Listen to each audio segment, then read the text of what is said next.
महाराष्ट्रात बेकायदेशीररित्या सुरू असलेल्या बाईक टॅक्सी सेवांविरोधात शुक्रवारी मोठी कारवाई करणाऱ्या राज्य सरकारने अवघ्या 24 तासातच मवाळ भूमिका घेतली आहे. ओला, उबर आणि रॅपिडो या कंपन्यांचे ॲप्स हे गुगल प्ले स्टोअर आणि ॲपल ॲप स्टोअरवरून तातडीने हटवण्याचे आदेश राज्य सायबर विभागाने दिले होते. मात्र शनिवारी या निर्णयाला तुर्तास स्थगिती देण्यात आली आहे.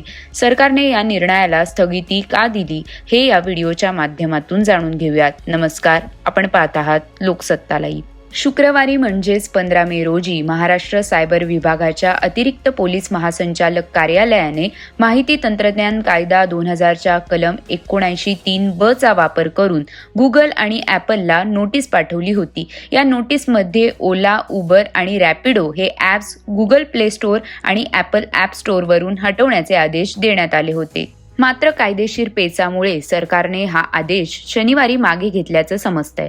या पार्श्वभूमीवर आता कॅब आणि ऑटो सेवा विस्कळीत न करता केवळ बेकायदेशीर बाईक टॅक्सी कशा रोखायच्या यावर सरकार विचार करत आहे. शनिवारी सायबर विभागाच्या एका वरिष्ठ अधिकाऱ्याने नाव न सांगण्याच्या अटीवर सांगितलं की ॲप्सवर थेट पूर्ण बंदी घातल्यास नागरिकांना मिळणारी कॅब आणि ऑटो सेवाही ठप्प होईल. त्यामुळे या ॲप्सचा इतर सेवांवर परिणाम न करता केवळ बाईक टॅक्सी कशी रोखता येईल यासाठी आम्ही सुवर्णमध्य शोधत आहोत. कायदेतज्ञांच्या मते सरकारने घाईघाईने घेतलेला हा निर्णय न्यायालयात टिकणे कठीण होते. म्हणूनच सरकारने एका दिवसात माघार घेतली.